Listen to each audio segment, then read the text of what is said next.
So if you're gonna live in San Diego, why wouldn't you want to live by the beach? I mean, look at this in all of its glory. But the reality is there are plenty of reasons why you wouldn't want to live by the beach, from minor frustrations to some real serious issues and real big reasons why you wouldn't want to live here. My name is Dan Parker. I'm a real estate agent here in San Diego, and today we're talking about all the reasons why you would not want to live by the beach. Starting with, of course, the cost. It is prohibitive for a lot of people. And really, unless you have $20 million to spend on housing like Bill Gates or Alicia Keys, you're gonna have to sacrifice at least a little bit as far as where you live. And whether that means you have $3 million for a single family home, or $1 million for a condo or townhome, or if you're just renting or finding something a little bit smaller by the beach than you would find other places. The reality is you have to sacrifice when it comes to your budget living by the beach. All right, so this is kind of what I'm talking about right here. Perfect example. We're 2 blocks away from the beach. I can see the ocean on my right-hand side. You have a 3-bedroom, 2-bath house with a garage, single story, probably around 2,000 square feet or less. This, if it were for sale right now, would probably sell for around $2.5 to $3 million. If you're looking anywhere west of the 5 freeway in San Diego, every community is going to be a little bit different, but that's probably about what you're looking at.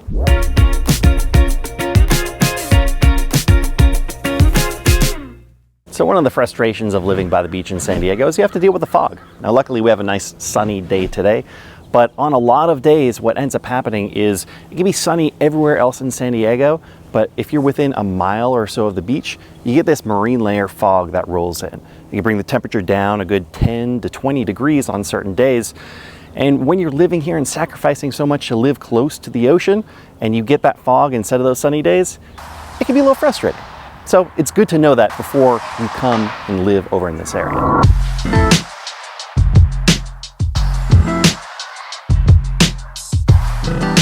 So one more thing you actually want to keep in mind when you consider moving by the beach and you have to factor into your decision is there's going to be higher than average maintenance costs. So coastal communities versus the rest of San Diego, you're gonna have this saltwater air that's gonna corrode metals. It's gonna strip paints at a higher rate than other areas. So little things like your HVAC system in your house, all the metal that's going on in there is going to corrode faster and have to be serviced more frequently. Paint is going to have to be repainted more frequently. The wood is going to start deteriorating faster than other areas. So all these things you have to consider when you're planning your move, because it's real costs that are going to affect you down the line.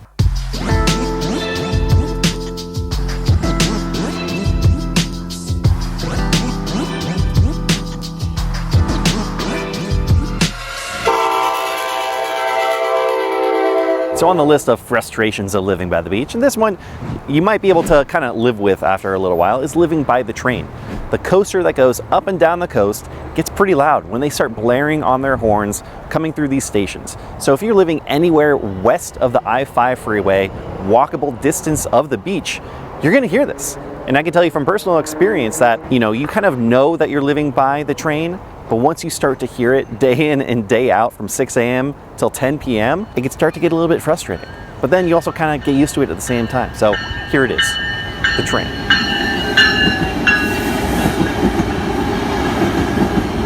And you really can't talk about the beach communities without talking about traffic, ease of access, and parking. Certain communities in San Diego, like Pacific Beach, Ocean Beach, La Jolla, it's really hard to get in and out. There's only one street in and out, so you really have to plan when you're going places. You may not be driving very far, but it could take you 20 or 30 minutes if there's a ton of traffic going on, especially in summertime. You're gonna get a lot more traffic. It's gonna be hard to find parking because everyone wants to park by the beach. And so when you have people over to your house, you're entertaining, going out for a night on the town, it's going to be a little bit more challenging to get around in your car. The opposite side of that, the benefit of that, is you're in a walkable community, bikeable community, so it's a lot easier to walk around. But once you're in the beach community, then you kind of get a little bit stuck in the beach community.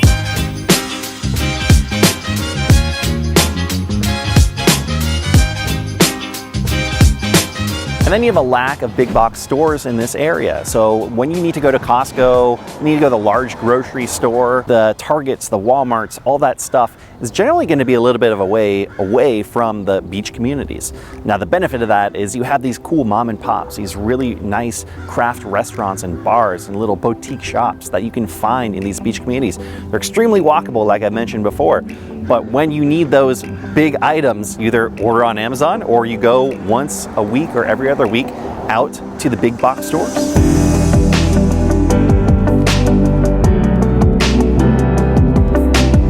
Now, even with all these negatives, of course, there's a lot of great reasons to live by the beach. Just having the close access to the water, the ocean breeze coming in, the sunsets are wonderful, walkable communities. It's a unique lifestyle living over here by the ocean. And if you are considering a move to the coastal areas in San Diego or anywhere else in San Diego, my team and I would love to help. My contact info is down below. Thanks for watching. We'll see you next time.